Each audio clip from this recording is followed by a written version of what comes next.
Chapter 27, Rise of Monarchies.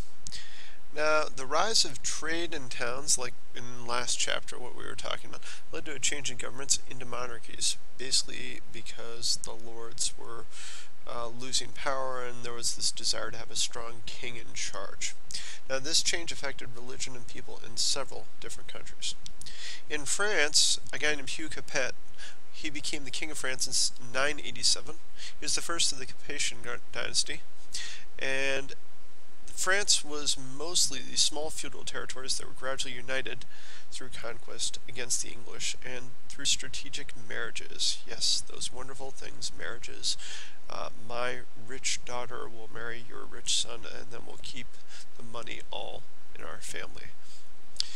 Now, if you look here, there's all these different parts, and you can see the different sections that eventually were united into actual France.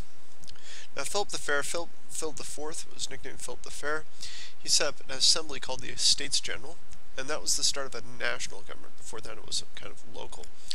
By Philip's death, France was united under one ruler. So, pretty important guy.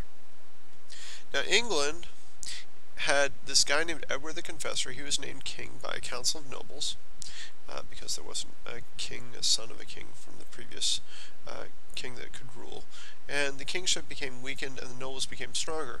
And this is particularly true when Edward died without an heir, and a guy named Harold Godwinson became the new king. And that, I believe, is Edward's tomb. And the problem was that whether or not he should be king, Harold Godwinson, William, Duke of Normandy, said, no, you shouldn't be king. And there was another guy named Harold who also didn't believe he should be king either. So William, Duke of Normandy, and he had a pretty good claim, claimed that Edward had promised William would become king. And so he invaded and defeated Harold Godwinson after Harold fought another claimant to the throne. That was up in the north in the Battle of Stamford Bridge. And then when he came back down, then William the Conqueror had already shown up, and he had fresh troops, and that was at the Battle of Hastings. William introduced feudalism to England. That's kind of the French European sort of version, and put it in place lords who supported him. Now, William also introduced many new ideas, but also used some of the old Anglo-Saxon ones too. Henry II. Now, after William died, there was confusion until Henry II took over. Now, he was a strong king. Henry II owned a lot of land in France and England, and he set up a trial by jury system instead of a trial by ordeals.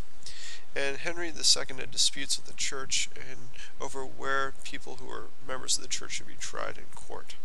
And really, lots of land, if you look at all that area there, that he had controlled. Some of this was due to his wife, Eleanor of Aquitaine. So, now, Henry II had disputes with the church over whether they should be tried in court.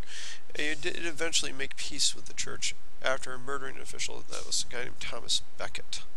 Had some serious problems with the church. So, the Magna Carta and Parliament, Henry II died, and Richard the Lionheart became king after a lot of fighting and problems.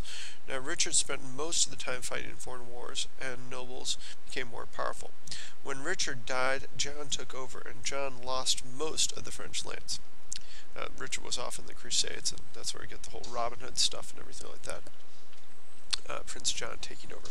And Richard actually may have tried to give the throne to someone else because he didn't want to give it to John after that whole situation. But that person did not end up getting it because he went to war and he lost to John. Now, the nobles forced John to sign the Magna Carta because John was a weak king and he kept on doing these sort of crazy things that infuriated them. And things like raising their taxes, forcing them to fight in wars, taking their sons prisoners when they was worried about a rebellion, all these sort of crazy things. And so eventually they said, you know what, you want to be king, then you got to sign this document, the Magna Carta. That's Richard the Lionheart's shield, I believe. So now this leads to the 100 Years' War. England would still have parts of southwest France in the early 1300s, and the king of France wanted them out. Edward III of England claimed that he was the rightful ruler of France, and he actually had a pretty good case for that. because the French kings, or a bunch of them, that died before they could have a son, and so it kind of went back, should have gone back to Edward III through the daughter of I think it was Beatrice, the daughter of the previous French king a while back. That was the closest male heir, but the French did not like that idea, so they gave the throne to someone else, and that led to France and England going on and off war for about 100 years. At one point in the 100 Years' War, the English defeated the French, mainly due to weapons including the longbow and the cannon. This here is a crossbow that isn't as useful as a longbow, but still, it was something that was used there too. But the problem was that Henry V was able to take over, and he got married to the future or to the daughter of the French king, and so that was supposed to be settled, and then their kids would be the rulers of both England and France. But then Henry up and died. Henry V up and died before his son could become old enough to really defend it, and so that led the French to splitting off again.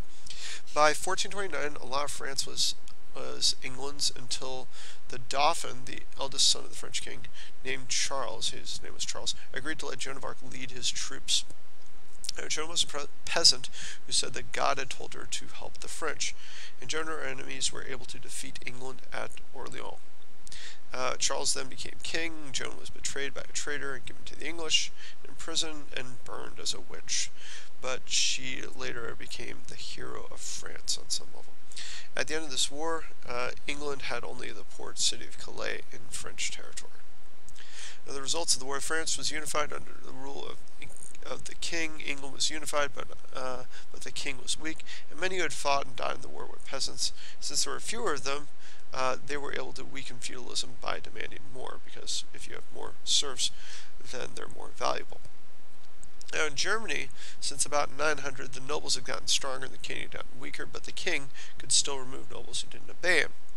And this guy, Otto I, he united much of Germany and northern Italy and weakened the power of the church by appointing his supporters to positions of power within the church, despite what previous popes had said was okay to do. Now he marched on Rome and freed the pope from Roman nobles, and he was rewarded by being crowned the Holy Roman Emperor. And so obviously, thumbs up for him from the Roman Catholic Church.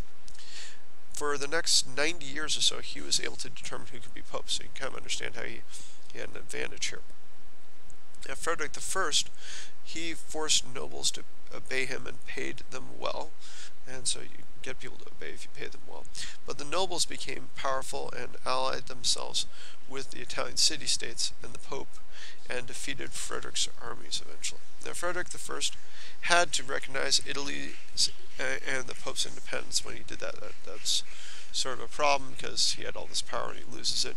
Now, he's the guy who drowns on the way to the Crusade of Kings, where he's supposed to meet up with Richard, but that doesn't work out because he drowns on the way. Frederick II stayed in Sicily, where he had grown up and was well educated. The Pope had excommunicated him when he started attacking Italy again. Remember, a lot of it's politics, not necessarily religion. The Pope was a big landowner. So the princes in different areas of Germany broke away from Frederick's control, and Germany was only weakly united, with many princes wanting control. This is just traditional, and really it's not until Bismarck and later on when the Prussians take over that Germany becomes more and more united. Now the Hapsburgs, they were in charge, or became in charge, when the Holy Roman Emperor died. Princes met in this thing called a Diet, which was basically an assembly, and they decided who would be the next Holy Roman Emperor.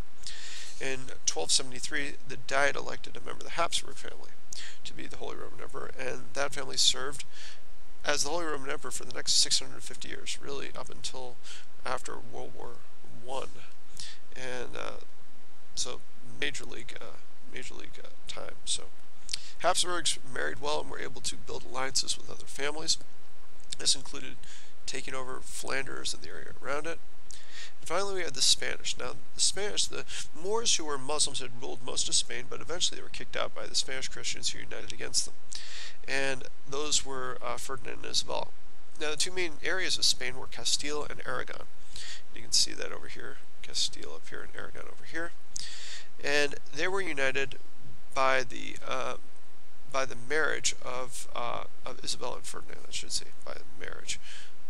And when they were very, very Catholic, and they tried to make their whole country Catholic by persecuting Jews and Muslims, and a lot of them just got up and left or were expelled, but those who stuck around, they were in for a rough time. Many non-Catholics were killed for being heretics, and Ferdinand and Isabel started the Spanish Inquisition, which forced Jews to convert or leave the country. The Inquisition then forced many Moors to convert or leave, and some people would argue that this led to a decline in Spain on some level, but this picks up right when Columbus comes into the picture too, so they had that going for them as well. Most of the Jews and Moors had been artisans, merchants, bankers, doctors, and educators, and when they left, Spain was weaker, but like I said, they became stronger, partially because of Columbus. That keeps things going.